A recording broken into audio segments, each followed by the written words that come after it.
Erlina melipat tangannya dan sedikit mengangkat dagunya. Dalam sedetik, dia berubah menjadi petugas interogasi. Kamu mungkin berhati-hati, tapi kamu tidak bisa membodohiku. Beritahu saya. Apa yang sedang terjadi? Setelah mendengar ini, Elsa tidak punya pilihan selain berjalan. Dia berkata dengan lembut, "Kalian polisi kriminal benar-benar menakutkan." Erlina menjawab, "Tentu saja. Bagaimana saya bisa menjadi polisi kriminal jika saya tidak bisa melihat hal sekecil itu?" Elsa tahu bahwa tindakannya telah gagal. Oleh karena itu, dia menyerah dan mengistirahatkan dagunya di telapak tangannya dengan depresi. Melihat Erlina, dia berkata, "Keluarganya tidak menyetujui hubungan kami." Erlina berhenti sejenak sebelum dia menganggukkan kepalanya sambil berpikir, "Sudah kutebak." Elsa menjawab, "Apakah menurutmu aku juga bukan pasangan yang cocok untuknya?" Erlina menggelengkan kepalanya, "Saya tidak tahu, hanya saja perbedaan status sosial kalian berdua sangat besar. Bahkan orang kebanyakan akan mengatakan kalian berdua tidak cocok pada pandangan pertama, apalagi keluarganya." Analisis Erlina masuk akal. Karena itu, Elsa hanya bisa tersenyum pahit sambil menganggukkan kepalanya. "Apa yang akan kamu lakukan jika kamu adalah aku?" Erlina menjawab, "Aku tidak akan menghiaraukan tentang mereka jika aku jadi kamu. Siapa yang peduli dengan apa yang mereka pikirkan? Yang penting adalah kamu bahagia dengan Gavin." Elsa merasa tidak berdaya. "Aku dulu juga berpikir seperti itu. Tapi itu sebelum aku harus menghadapinya. Ada hal-hal lain yang membuat saya mengubah sikap saya juga." Erlina bertanya, "Ada apa?" Elsa tidak ingin berbohong kepada Erlina, jadi dia tidak punya pilihan selain mengatakan, keluarganya menemukan pasangan yang cocok dengan status dan kekayaan yang setara untuknya. Erlina kesal dan berkata, "Apa?" Elsa menjawab, "Bukankah itu diharapkan?" Erlina berkata, "Bagaimana dengan Gavin? Apa yang dia pikirkan tentang itu? Jika dia bimbang, kamu harus meninggalkannya secepat mungkin." Elsa terdengar ragu-ragu ketika dia berkata, "Dia ingin aku percaya padanya, tapi aku tidak yakin tentang itu." Erlina menjawab, "Elsa, kamu tidak dapat mempercayainya karena dia menyuruhmu.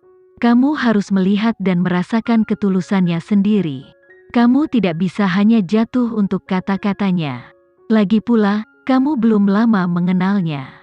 Erlina hanya berkata begitu banyak karena dia khawatir Elsa akan dibohongi. Elsa menjawab, "Kurasa dia tidak akan berbohong padaku. Dia selalu membantunya tanpa sepengetahuannya. Dia bahkan rela mengorbankan hidupnya untuknya. Dia tidak punya alasan untuk meragukan seseorang yang memperlakukannya seperti itu." Erlina terkejut melihat seberapa besar kepercayaan yang Elsa berikan pada kata-kata Gavin. Dia berhenti sejenak sebelum berkata, "Kamu benar-benar berada di bawah mantra Gavin, Elsa." Elsa tertawa, dia memandang temannya dan berkata, "Deskripsimu tepat sasaran." Erlina menjadi khawatir saat mendengar ini. "Kalau begitu kamu juga harus rasional kan? Kamu harus waspada." Elsa menjawab, "Jangan khawatir, Erlina. Aku tahu."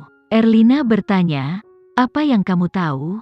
Kata-katanya membuat Elsa berhenti sejenak untuk berpikir. Setelah beberapa saat, Elsa mengubah topik pembicaraan. "Kapan kamu bisa menyelidiki kecelakaan mobil keluargaku, Erlina?" Erlina menjawab, "Aku masih butuh waktu." Elsa menjawab, "Oke." Erlina bertanya, "Mengapa kamu begitu cemas tentang itu?" Elsa mengernyitkan alisnya dan berkata, "Aku merasa gelisah setelah memimpikannya adikku hari itu. Aku hanya ingin tahu yang sebenarnya." Erlina menjawab, "Oke, saya akan mencoba yang terbaik."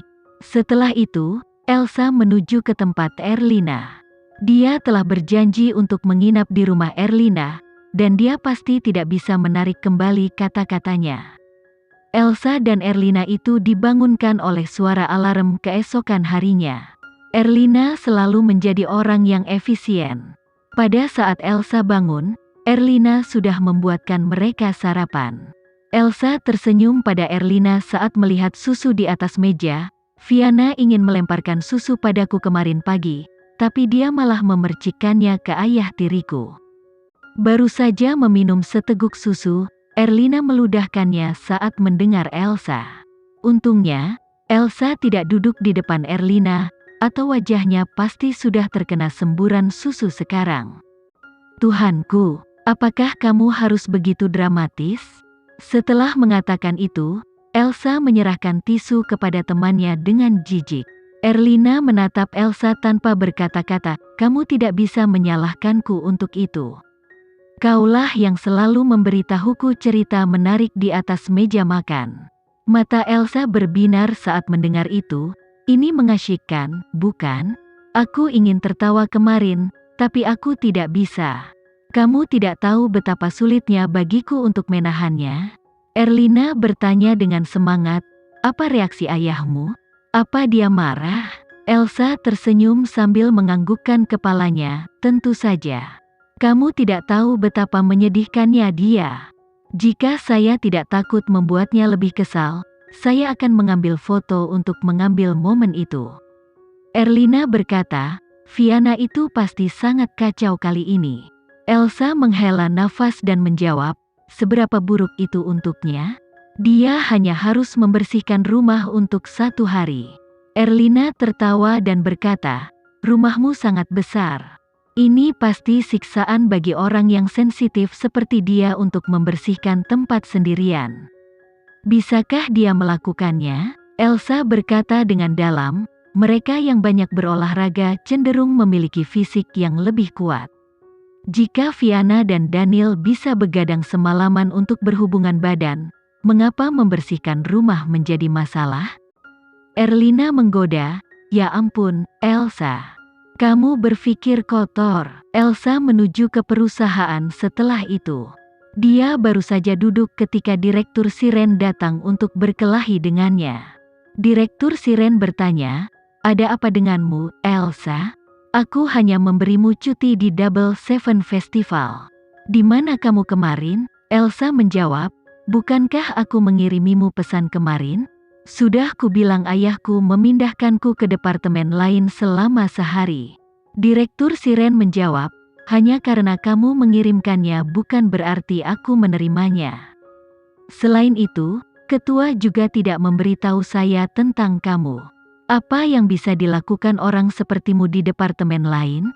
Elsa benar-benar terdiam. Kenapa si orang tua ini berkelahi dengannya pagi-pagi begini? Apakah dia gila? Dia mengeluarkan ponselnya untuk menunjukkan kepada Direktur Siren teks yang dia kirim kemarin. "Lihat, aku benar-benar mengirimimu pesan kemarin."